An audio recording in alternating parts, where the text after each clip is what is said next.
We are live, ladies and gentlemen. So today we have two nutritionists with us, Michelle Lucas and Lori Graham. And today's topic will all be about peptides. Lori and Michelle, introduce yourselves. Michelle, you can go first. Okay. Hi, my name is Michelle. I have a background in nutrition and I'm a health coach specializing in peptides, and I'm excited to be here today. So thanks for having me. Great. And I'm Lori Graham, and I am a recovering occupational therapist, I like to say. And I went back to school in menopause to work on a postmaster's in clinical nutrition, and I got certified in functional medicine. And I love helping women kind of soften the blow of menopause. So to get started, let's really start from the beginning. What even are peptides? Sure, I can answer that. Excuse me. Peptides are simply just short chains of amino acids. And amino acids are the building blocks of proteins. So you can think of them as little messengers in the body. They tell cells what to do, whether that's repairing tissue, improving your skin, balancing hormones, or boosting metabolism. Because they're naturally occurring in the body, supplementing with specific peptides can help restore functions that typically decline with age. So in simple terms, I like to think of them as text messages that are sending messages to your body to perform functions better.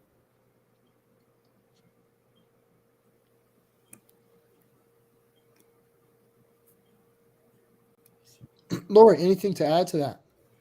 Well, I'm particularly interested in the company that we're involved with, mostly because there's medical support. And we need to stay in our lane, so to say. But I find there's a lot of confusion out there for other things besides the obvious diet and exercise and even supplements. There's confusion about how to turn back the hands of time a little bit in terms of the muscle mass that goes south, maybe bone density that goes south, or sleep that goes south, even just our mental state sometimes. And I think that peptides have, I would say, a safer profile than hormones, even bioidentical hormones, especially for women that are beyond 10 years after menopause. So, Michelle, would you agree with that in your experience and in your research? I would, Lori. I would. I think there's a lot of benefits that the peptides can bring that can, negate some of the side effects or the risk profiles of hormone replacement therapy. And so I would definitely agree with you. So for women that are aging, peptides is a solid source. Is that correct, ladies? Yes. Yeah. Is there any specific types of peptides that aging women should utilize? Lori, you want me to take that one? Yeah, definitely, because you're more familiar with the platform at Elliott. Yeah. So I would say there's probably two of them that are the core of the hallmarks of aging. The first being Morlin is one of my favorites because it helps your body produce its own natural growth hormone, which tends to start to steeply decline, I believe, after the age of 30. And that regulates a lot of different systems and functions in our body. So it can help regulate some of your hormones. It can help you sleep better. Sleep is the hallmark of restorative health. So it helps with that. And it helps with retention of lean muscle mass, which also declines with age. Helps to keep your muscle and your metabolism healthy, which also links to osteoporosis and certain diseases that decline function with a decrease in muscle mass. So I would say the growth hormone peptides, and again, Morlin's my favorite. And then I think the GLPs are starting to have a real place in the longevity world, outside of just, what they're typically known for, weight loss. I think that they really have a place in the longevity spectrum now with regards to metabolic health and function. I mean, I see it every day, and Lori, I'm sure you do too, but we have clients that are doing everything right, but they're not getting results. They're not getting healthier. They're doing everything they can. And that's just because their body needs signals to help those functions work better. And that's where the GLPs can really help with metabolic health, decreasing inflammation, and that sort of thing. Right. And, actually, my husband went on a microdose of tirzepatide, and it was amazing to see his blood sugar. I mean, like, amazing. Like, it stayed between about 75 and 85, maybe 88, like, no matter what he ate. So, when people are doing everything right, but the hemoglobin A1C goes up, and you become this borderline, insulin resistant human being, but your blood sugars aren't showing that even on a CGM. This is just one of those examples. And the effects of glycation in terms of how we age, in terms of we see glycation on the genome, we see glycation on our face, we see glycation inside our blood vessels. It's pervasive, it's everywhere. So, looking at these microdoses of, the GLP-1 agonists and the GIP-1 agonists are pretty powerful in terms of softening the burden of aging, or the parameters, where people experience it. And everybody experiences it in different ways just because of our uniqueness, our bio-individuality. So, Michelle, Lori is famous, as far as on this platform, for saying, don't guess, test. So can you explain a little bit more about your background? Do you have a website, for example, we can share for the audience? Sure. Lori and I both are partnered with a telehealth company that's called LEMD. And Lori, if you want to give your site name, that would be great. It's Nutrify Your Life, just as it says down there underneath DecentMed. So you would go LEMD, ELLIEMD at, I think is. It's lemd.com / and then your. Okay. Thank you. Yeah, so that's the platform that Lori and I both partner with. And the great thing about it is that it's all run by medical professionals who specialize in peptides.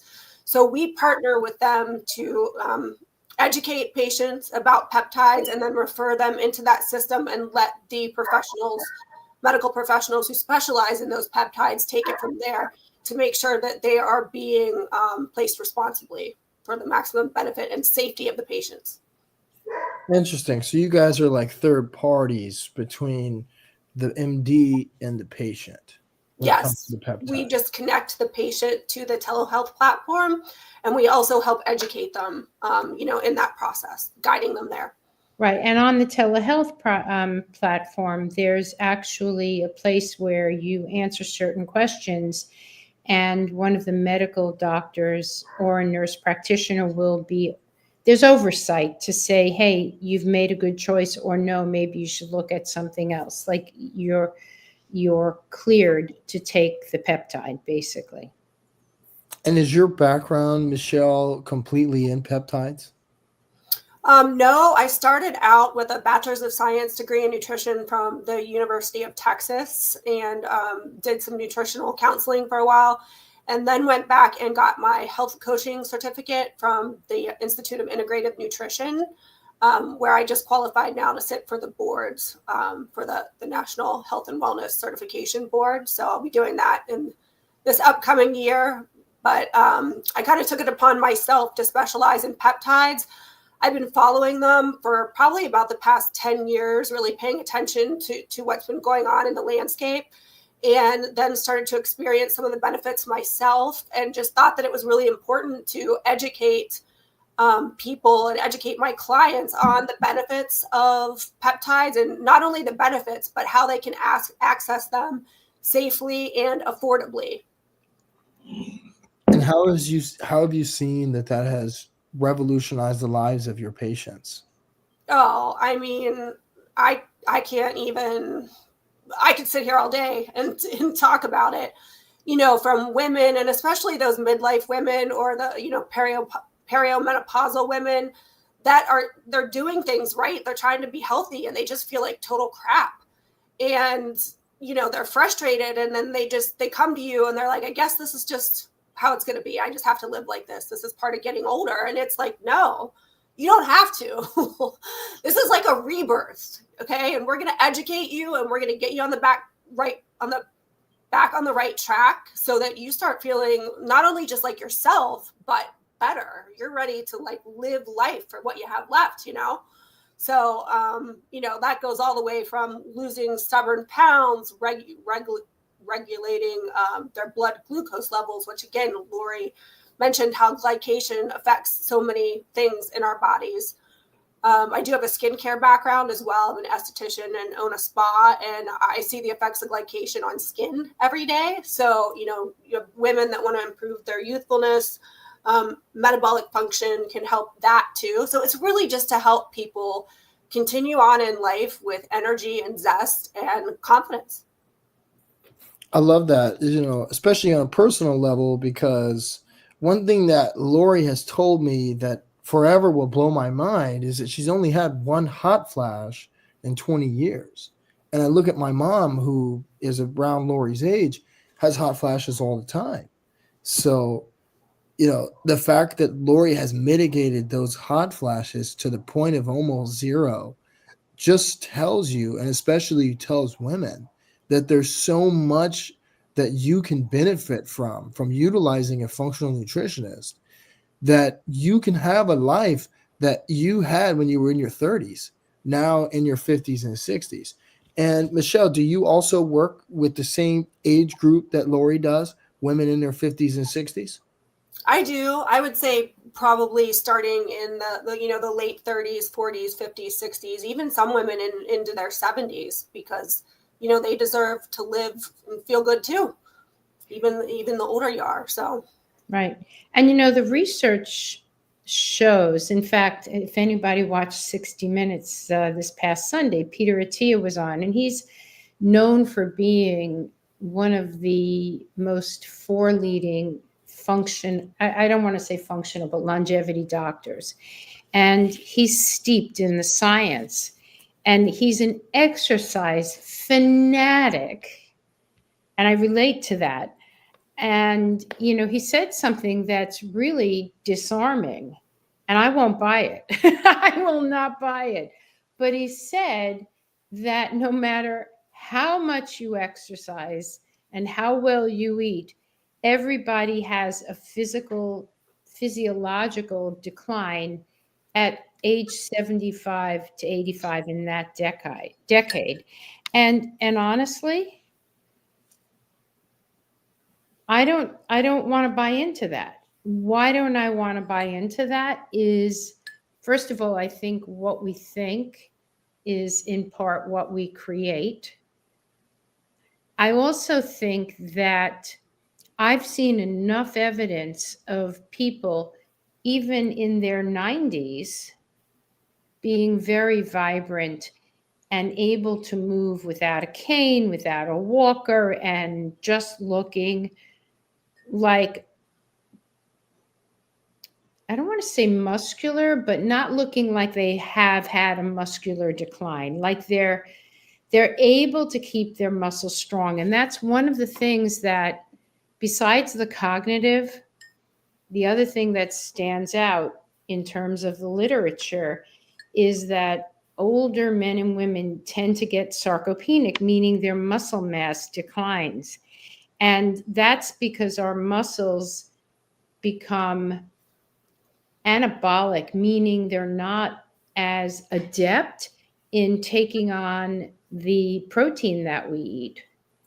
And so that's another reason why glucose goes high, because if our muscles don't stay broad and larger for us, then we're not going to, it's not a depository to the degree that it might have been as it was when we were younger in terms of glucose.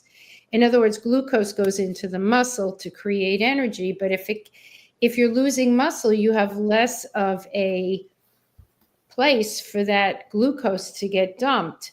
So I'm all about building muscle, and I don't mean being muscle bound, but keeping our muscles strong as we age, which helps with our balance, it helps with our mobility, it helps with our blood sugar. And there's so much evidence that people are able to really stay in shape beyond that 7th and 8th decade. I don't know, Michelle, you've read the same thing and seen the same thing. Yeah, I mean, and we all know that, you know, the more that you can retain that muscle, the stronger you're going to be, and the more movement you'll be able to get as you age, which is really, really important with, you know, with everything. It's just being able to continue to move with strength, and that keeps you young. So yeah. Right. And you know, I've actually seen on my, and I have a high-end body composition scale, and I will say I'm 68, but on that body composition scale, because I had a big weight loss company for a while, so we had really good scales. I've seen my muscle go up about 5 pounds in the last 3 years or so, maybe even 2 years. And, you know, we need, and this is kind of like a side conversation, it's not the purpose, but we need to look more at our body composition and not our weight as we're aging. We want to keep our body fat lower, but we want to build our muscle. And so, you know, I've had direct evidence of diet, exercise, and just some oral peptides. I haven't even done the shots yet, you know, and I'm definitely learning as I'm going. So I'm excited for what they can bring to the aging process. And for all of the things that you just spoke about, I mean, that's my personal stack. Right currently is the microdose of trizepatide and the Smorlin, because it's helping to regulate my, you know, my blood glucose and increasing my metabolism. And it's calmed so much inflammation in my body. And when I add Smorlin to that to help with abdominal fat reduction and aid in my sleep and help with my lean muscle mass retention, you know, I have not lost muscle mass while being on a microdose of a GLP. And I've slept, you know, again, sleep is so important. My sleep has been so great. I mean, I track all my biomarkers as well. They've all been optimized. My Aura Ring is telling me that I'm getting a lot of REM and deep sleep. So that combination, you know, I really like if people are, you know, clinically appropriate candidates. That's great. So, to that point, this question is for both of you. What are the 5 most important elements of health? I know you touched on one of them being sleep, but what would be the 5? Lori, I'll let you take that one. So I go for diet first, second place, and I think almost tied for first place is exercise. Definitely the sleep that you're talking about. And I would say personalization. You know, we are all unique. So we have some nuanced differences in our genome from person to person. And I'm not talking about the colors of our eyes and things like that, but more there are what are called single nucleotide polymorphisms, or they're literally morphisms in the genetic code that you might not be like folic acid into methylfolate, which is the bioavailable form. That's the easiest example to explain. And why is that so important? It has to do with detoxification. It has to do with your heart health. Oh my goodness, big time. It has to do with serotonin, with your neurotransmitters. So I believe that personalization is another side. And I also think community. Those are my 5. Community is huge. I love that you mentioned community. Oh, No, Michelle. I was just going to say I would absolutely agree with Lori on those 5. And the one thing I would add to that is, the group that we are partnered with, LEMD, one of the things that I absolutely love about them is not only, ensuring the safety and efficacy of the peptides, but it's the community that LEMD brings to the patients. That's really special. Aw. Yeah, I think community is very important. When you look at the blue zones, there's only one blue zone in all of the US, and it's in California. And funny enough, she's actually on our platform, and Lori introduced us. But a woman who's a 7-day Adventist, her name's Dr. Teresa Volner, and she was explaining to me one thing that sets apart that group when it comes to being in the blue zone and its community. It's the fact that they value community. And then when you look at Italy and Sardinia or in India, or all the places that have the blue zone, the one thing they all have in common, beyond diet, as Lori mentioned, is number one, is community. Even when you're eating, Italian foods can be a little bit unhealthy. But when you're in a community, you're eating slower, you're talking more, so you're chewing more, and you're more focused on the food. When you don't have community, especially in the States, it's rush to finish a meal and then go watch TV, or watching TV in front, as we're eating. The community is lost with that. And the other thing that Lori does that I have encouraged people when it comes to exercise is she uses a vest. Oh, Lori's in her that. 60s. She works out with a weighted vest. And I think that's something that's very, very important. But back to peptides, Michelle. What are copper peptides? Sure. So copper peptides, they're a special type of peptide that is bound with mineral copper, and they're known for their regenerative effects, especially in the skin and soft tissue. Copper peptide supports collagen production. It reduces inflammation and accelerates healing. So it's great post surgery for that soft tissue healing. And in functional medicine and skincare, it's popular for promoting youthful skin. Very important for that. And overall, just has a great role in cellular repair. Anything to add to that, Lori? No, I think that's right on. And you can take it as a cream. Absolutely. And Michelle, do you utilize copper peptides in your everyday life? I do. I have it's actually LEMD's topical formulation that has a bunch of powerhouse skincare ingredients in it, and copper is one of them. So I do use their product that contains copper, and I've seen great results, not only in myself, but my clients, at my spa. And, but I am itching to try the injectable copper. That's going to be next on my anti-aging list, because I've seen such amazing before and after results of people, with wrinkles and stretch marks. And I have also heard some amazing testimonials about recovery after surgery, which hopefully I'm not going to have anytime soon. But just the overall, benefit of copper in itself, I'm excited to try the injectable form of it as well. Interesting. So you touched on it briefly, but I'd like for both of you to really expand on it. How does functional nutrition play a role in peptides, and how does it buffer the success that you guys have had with your patients? So I'm going to speak to the part because I haven't worked with I'm new in this company, and I'm newer to this experience. But I have heard, and I think there's a correlation here, that if you've optimized your diet then you can layer in some of the other things, like you can personalize nutrition and you can personalize your peptides, and the list goes on. But I think, and correct me if I'm wrong, Michelle, but I think I'm right when I say this, that if you're still eating a lot of processed foods, and I'm not saying you have to be 100% perfect, but if you're still eating a lot of, processed foods, I think that the peptides will not be able to work their magic as well as if you have optimized your diet. Yeah, Lori, I completely agree with you. In fact, I see peptides and functional nutrition really as partners.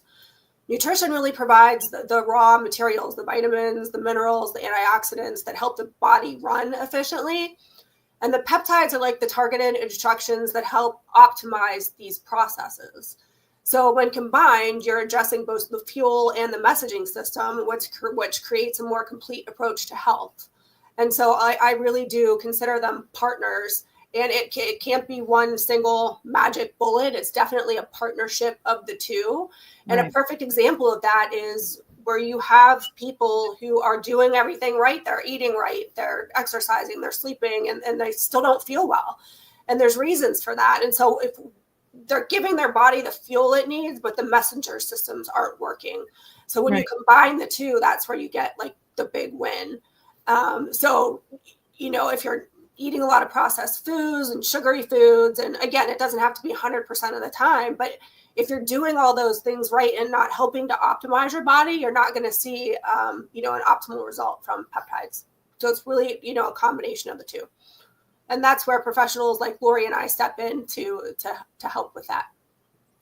And that's where the coaching plays a role, correct? So how does that coaching element, Michelle, play a role with the peptides and the diet and lifestyle? That's a great question. And I know you were just talking before about the importance of community. I think having support on this journey is very important. There's a lot of misinformation out there. So being able to be guided towards the right information and helping with, a positive mindset through the process and a little accountability is always a good thing. And I think when you marry all those things together, you really get a good synergy.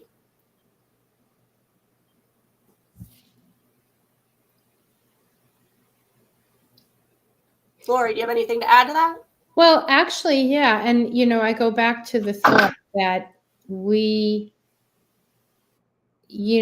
are a lot of women that do the whole diet and lifestyle thing pretty well. They're in the gym and they're exercising, but starting at about age 30 to 40 in that, decade, we start to decline in our peptide production. And, if I trace back, I mean, in some ways, I feel better than I ever felt.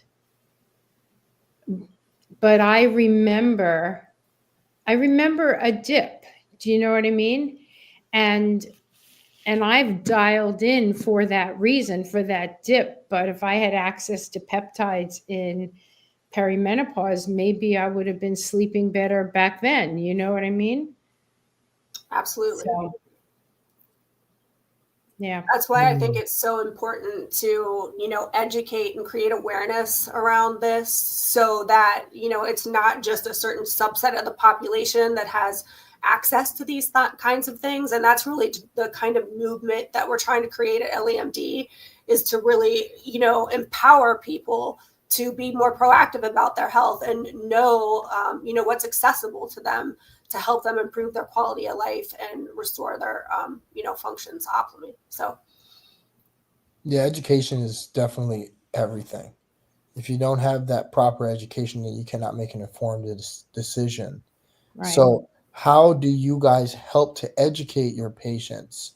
I know that things like this do a great job at educating the patient, that we have expertise in peptides, so you should trust us. But how do you educate your patients? I'll start with Lori. Well, I just last night had an AMA, and I've been posting a little bit about peptides, and it was a great opportunity because the questions were there about peptides, and people are looking for answers outside of painkillers, anti-inflammatories. People who are older don't always experience the best measure of health, and I'm surprised at how open a few of my patients who came to my group meeting were with regards to peptides. So that's been my experience. How about you, Michelle? Yeah, I mean, Lori, I love your social media, by the way. You do some great, education on your social media platforms. So thank you for that. I always enjoy them. I'm pretty active on social as well as, and so, I send occasional emails out.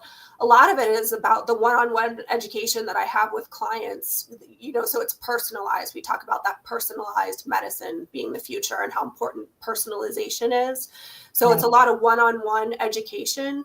The other thing that I really love, I'll give another shout out to LEMD, is that they have a YouTube channel that has a ton of recordings of all of their educational series, which they conduct an educational series with a health and wellness provider or physicians every single week on new content.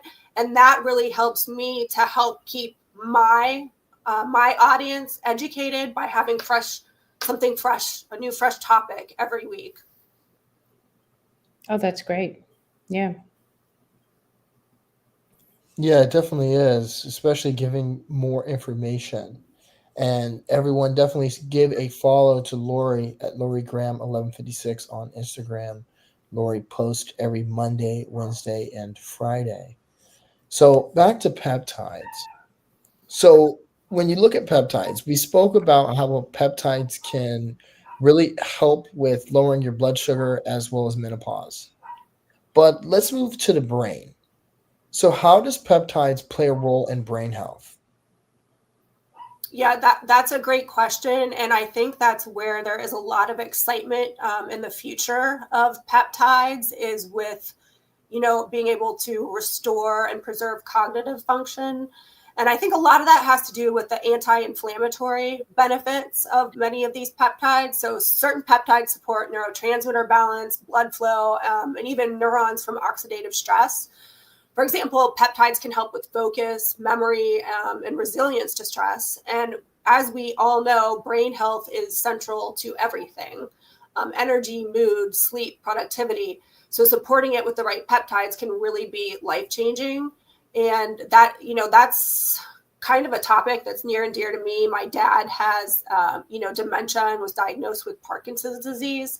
And so I've really taken kind of a vested interest in continuing to follow all the benefits that, that the peptides have as far as brain health and, helping him as much as I can. In terms of brain health also, we now look at, dementia and Alzheimer's as another mechanism is blood sugar. And so if we can microdose with some of the GLP-1 agonists, that would technically take that burden off the brain and improve circulation. So, that's the other class of peptides in there, actually that can help with cognitive function. Right. And speaking of peptides for brain health, so I just pulled up a study, and this is impact of peptide transport and memory function in the brain by PebMed, published by 4 authors. And recent studies have reported the benefits of food-derived peptides for memory dysfunction.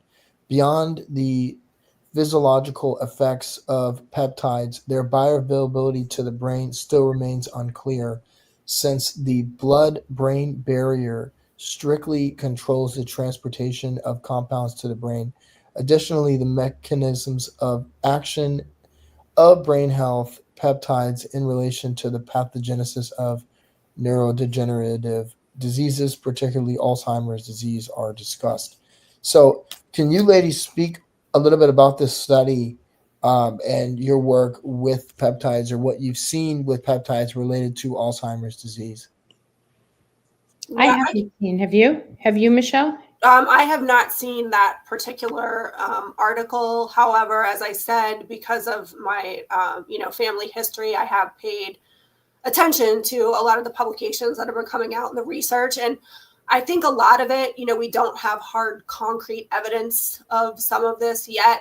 But I think that it's all being studied very closely, and it all looks very, very promising from what I've read. And that's really all I can speak to at the moment. Yeah, I just found another study. This is peptide family promotes brain cell rejuvenation and improved cognition through peripheral delivery by ACS Publications. So peptides definitely have seen an improvement.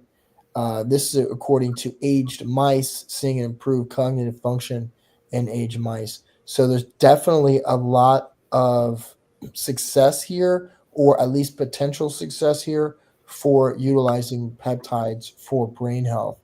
But speaking on menopause, since both of you work with menopause and utilize peptides for menopause, how have you seen that have success in your work? Again, Michelle, you go first because you've had more experience than me. Okay. Yeah, that's, I've had a lot of experience with that with perimenopause and menopausal clients.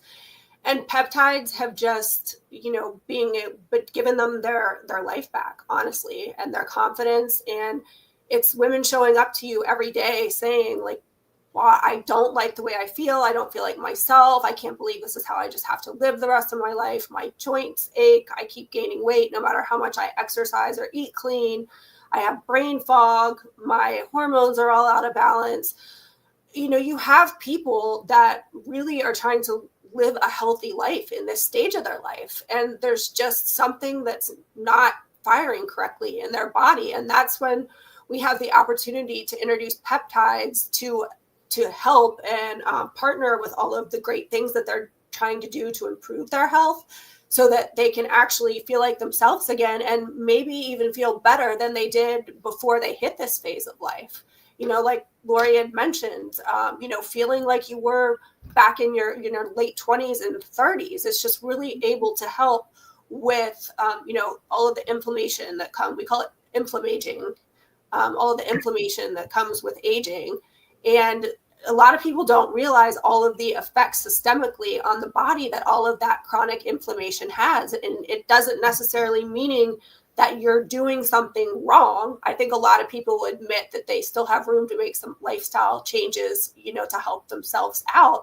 But when you're helping them with peptides, giving them another tool to help all these processes message correctly in the body, you can really, really help a woman and men, in this midlife, again, not only feel like themselves, but feel better than they did before. Right. Yeah, and as you both spoke on, Lori. I know. I was going to say I have done, only because I'm new to LEMD, but I was with another company that was really marketing strongly, and I met somebody at the gym. So I played around with some of the buccal delivery, and I find I sleep better on those nights. I capture more deep sleep. And, like, I'm able to do everything I've ever done before. My speed is a little less, like, let's say, riding my bicycle or running or in the pool, but not a lot less. But the one thing that's been a problem for me through menopause, not the hot flashes, but the sleep, the interrupted sleep.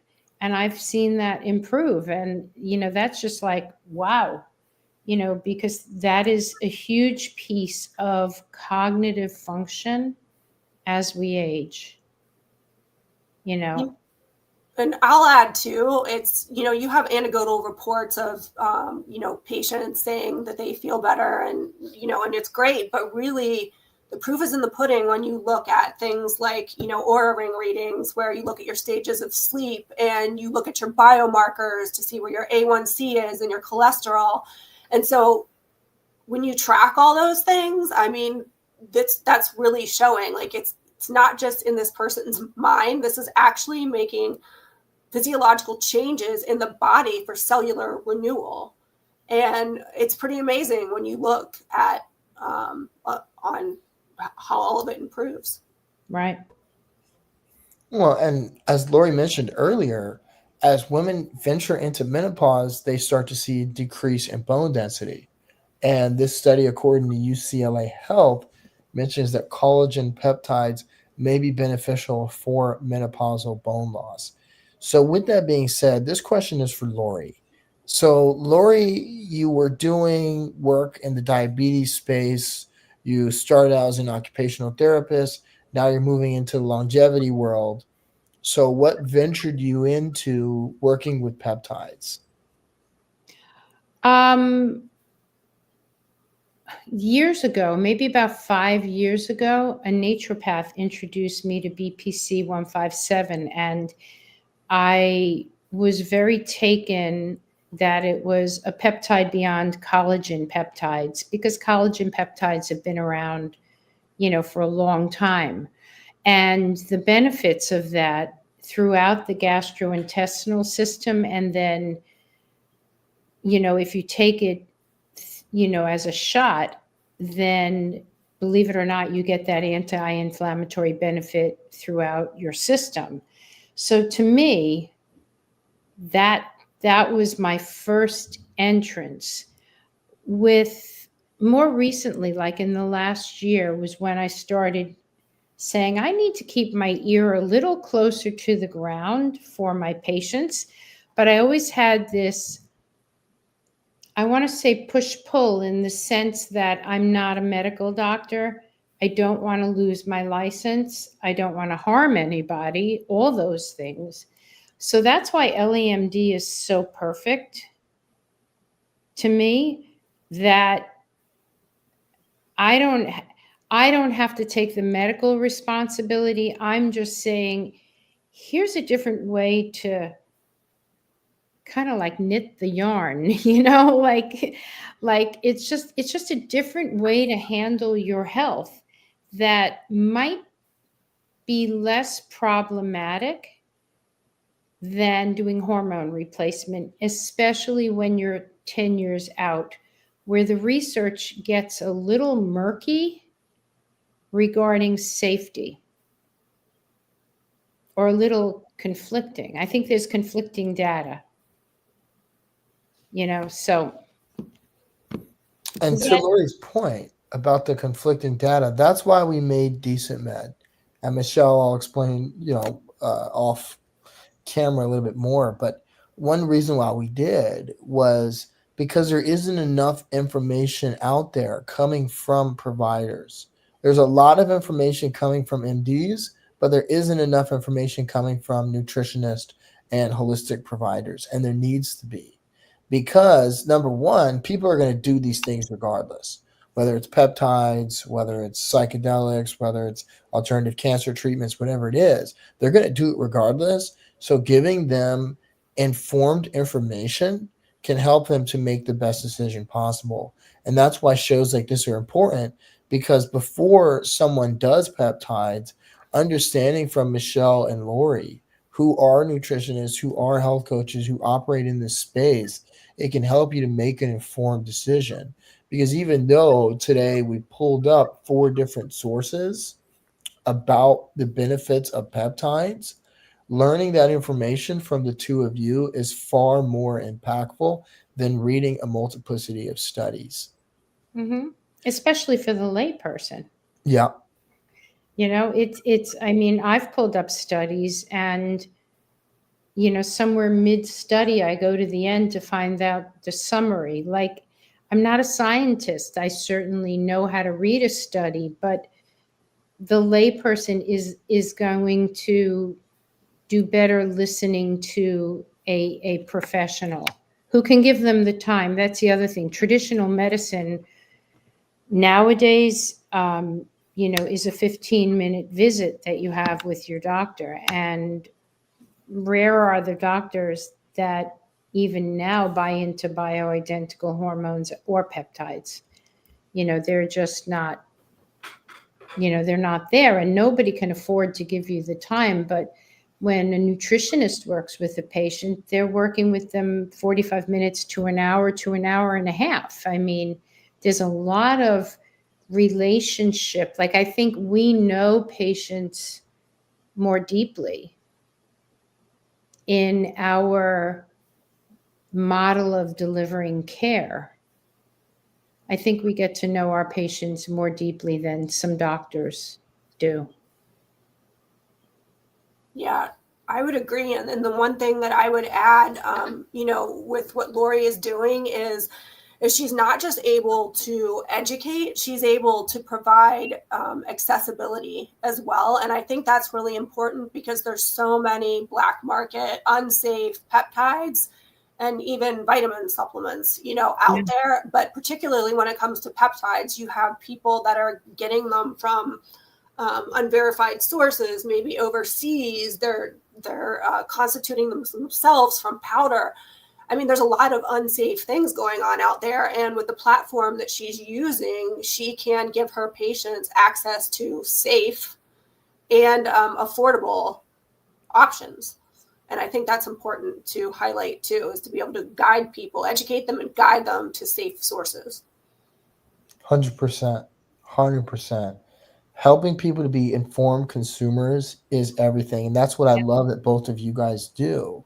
So this question is again for Lori, because we know, Michelle, your work has been a lot more in the peptide world. Lori has ventured into the longevity space. So Lori, how have you seen peptides be beneficial or correlate with longevity?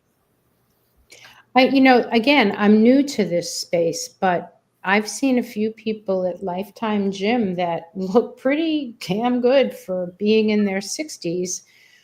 I just have observed, I've observed people in my environment thriving with them. They're not my patients, but I will tell you, I've seen a couple of blood tests of these people. And to your point, Michelle, when you were talking about cholesterol and blood sugar, like everything was in the right place, which is what really caused me to be so open, to peptides. And because I always say my patient population has aged with me. So, if that's my population, then I need to be providing this. So, I still have to learn, Sam. I'm very humble about this, but I'm grateful that I can say, please look at this. These are a couple of things that you struggle with. These are a couple of peptides you might want to look at. And I like that there's physician supervision. I think I will never know what a doctor knows. So I have to stay humble in this. So, with that being said, I want to read conclusions from another study I found regarding dietary peptides and their correlation to aging, and have both of you guys give your perspective on the study. So, here are the conclusions. This was a study by ScienceDirect.com, Dietary Peptides and Aging Evidence and Prospects. There are emerging reports demonstrating that multiple food-derived peptides have potent anti-aging mechanisms. Bioactive peptides modulate pathways involved aging, particularly those associated with metabolism and nutrient sensing. Multifunctional bioactive peptide from soy peptides, SREBP-2, target PCSK9 protein and lowered LDLR levels, possibly mediated by elevated SREBP2, and hindered the PCSK9-LDLR interaction. Bioactive peptides also modulate glucose metabolism, as you ladies mentioned earlier, improving GLUT4 translocation, and mimic the FDA-approved LDL lowering drugs. Additionally, food peptides also improve insulin resistance, as Lori mentioned, of C57BL 6J towards the improvement of overall health status. From the available evidence, a single bioactive peptide can exhibit both metabolic and mitochondrial improvement effects by targeting multiple pathways and effective reducing endogenous oxidative stress. Besides, multiple peptides have been identified for modulation of nutrient sensing pathways and target vital aging pathways such as mTOR, AMPK, and sirtuins, or SIRTUINS. Yet there is still a significant gap in knowledge about the structure function relationship of bioactive peptides, as Michelle mentioned. Furthermore, most of pharmacologically active bioactive peptides obtained from food sources remain unexplored for their ability to extend lifespan. There is prospective opportunity in exploring further, as some of the peptides may have exhibited therapeutic effects by influencing the mTOR and AMPK, which play an important role in regulating lifespan. So to elucidate for anybody who's a more of a layperson listening to that, when they talk about nutrient sensing pathways and mTOR, that's what they're talking about. So that's just saying your body senses when you're fasting through nutrient sensing pathways, or when you're eating. And obviously with certain peptides you're increasing growth hormone, so that's also increasing mTOR. So the downside would be taking it for a long period of time without breaks possibly. But all the recommendations that are on the site talk about taking it for 2 months, 1 month off, or 5 days and 2 days off. There's all sorts of configurations so that you are not in a pro-growth mode for an extended period of time. That's number one. Even when we take a protein shake, though, we're stimulating those nutrient sensing pathways, or mTOR, and the stimulation to pro-growth only lasts a couple of hours. So the concern, and Michelle, correct me or add to this, the concern would be if you didn't take a break, maybe, in terms of pro-growth and cancer. Yeah, no, I agree. And I think that just emphasizes the importance of being guided by medical professionals that specialize in these molecules, to make sure that, you know, you're doing everything safely and in optimizing your health the correct way. Right. And the other thing that I picked up on that, Sam, they talked about PCSK9s, and those are drugs that are used to lower cholesterol. And I find it really interesting that that study talks about that pathway, which corroborates with seeing modulation or moderation of cholesterol levels, especially as people age. And Michelle, you can certainly speak to that as well. Yeah, I mean, I think you answered that question beautifully. Thank you. And that's something, by the way, that Lori has been working on and has touched on when it comes to cholesterol, because that's one thing that I think the mainstream health organizations, and really just mainstream health in general, has gotten wrong about cholesterol, and has really been cholesterol, but hasn't focused on some of the exterior factors. So I think we've touched on this, but I will ask briefly, this one can go to you, Michelle. How does peptides help with weight loss? Sure. So I think that goes back to optimizing, you know, metabolic function, and really increasing lean muscle mass and decreasing. Oh my gosh, I'm at a loss for words right now. visceral fat. So these all play a role, in how healthy your metabolism is. And I think the products like the GLPs and again, like the growth hormone peptides like Somorelin all aid and work together to help just bring a metabolic optimization and synergy in your body that helps to, decrease stubborn weight, decrease that visceral fat, decrease subcutaneous fat, help to have a good lean muscle mass ratio. I think they just do a really great job of optimizing all those functions in the body. Definitely. And do you have any studies regarding peptides and fat loss? There are a ton. I can't really rattle them off the top of my brain, but if you go to Lori's LEMD website and click on some of the different peptides, at the bottom of the page, you'll actually see scientific sources that are, scientific published articles that relate to each of the specific peptides for someone that's wanting to dive a little deeper.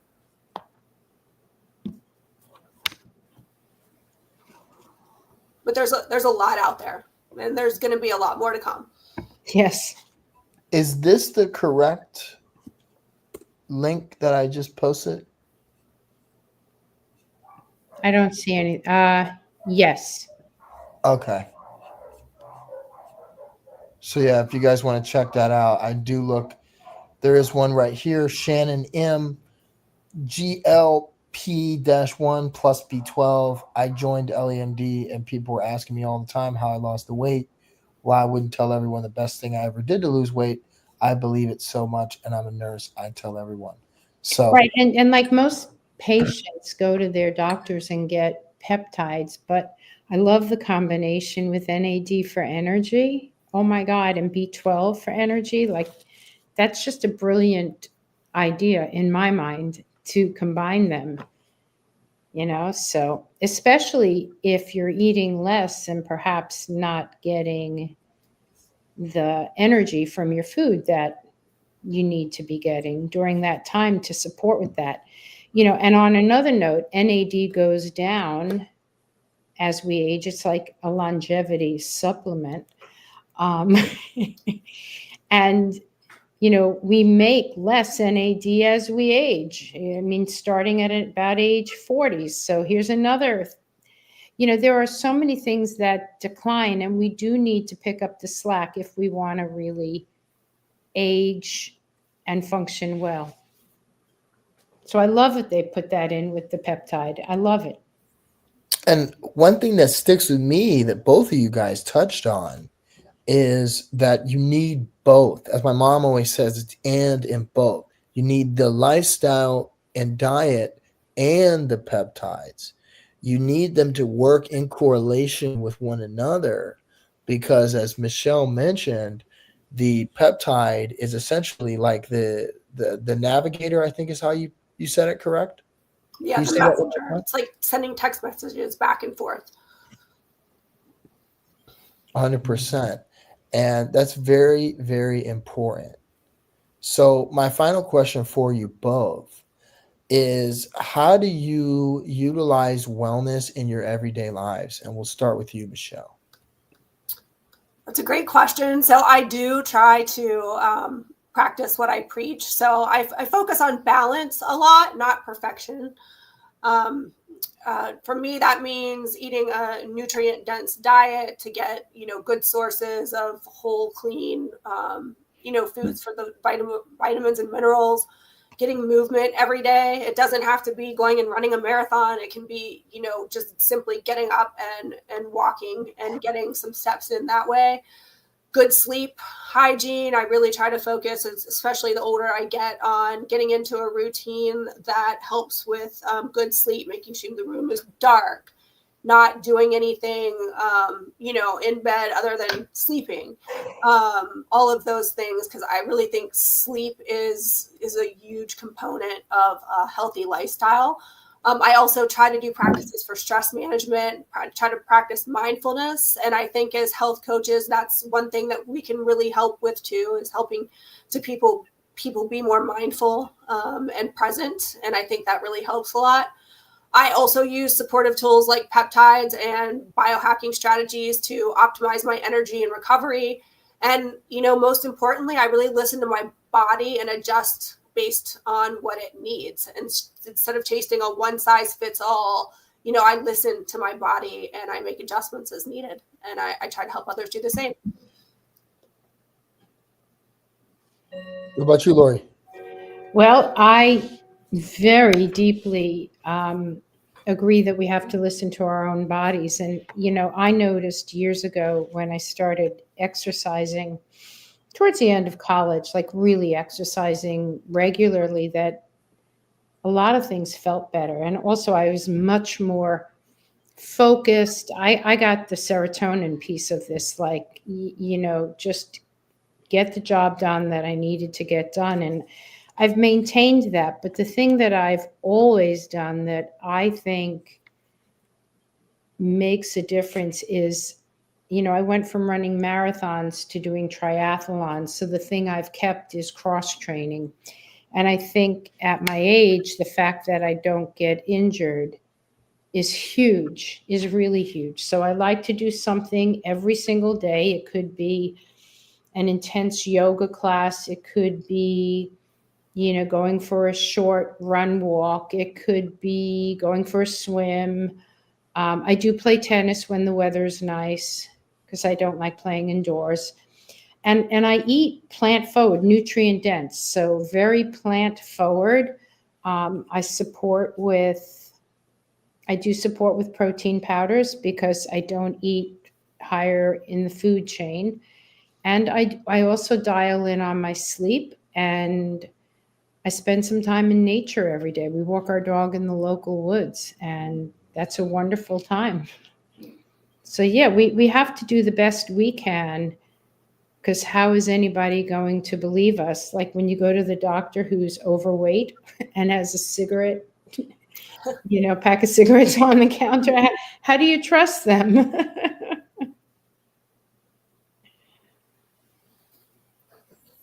So thank you for your time today. This has been the latest episode of DecentMed Spotlight. And this episode has been sponsored by our DecentMed Summit, Experience Vitality. Lori will be a speaker, and we are looking for more speakers, so Michelle might come as well. Our confirmed speakers for this event: Lori Graham, our healing goddess, our Ayurvedic physician, Stacy Theodosson, Dr. Teresa Volner of Total Care Chiropractic, Jim Pekonen, who is our trauma coach, naturopath from Meridian Passage Wellness, Dr. Kristen Barnes, mindset coach, as Michelle mentioned, Priscilla Amute, Anil, who is our spiritual coach, Anil Naran. We do have two advertisers as well: The Ultimate Health Hack, JJ Surprise, and Happy DNA Candy by Linda McBee. And then last but not least, Authentic Life Journey by Ramona Crabtree Faulkner and our hypnotherapist, Sarah Green. This will be on December 12th. We also have our first in-person event tomorrow in Puerto Vallarta, Mexico, if anyone wants to join. Ladies, thank you for your time. And this has been DecentMed Spotlight.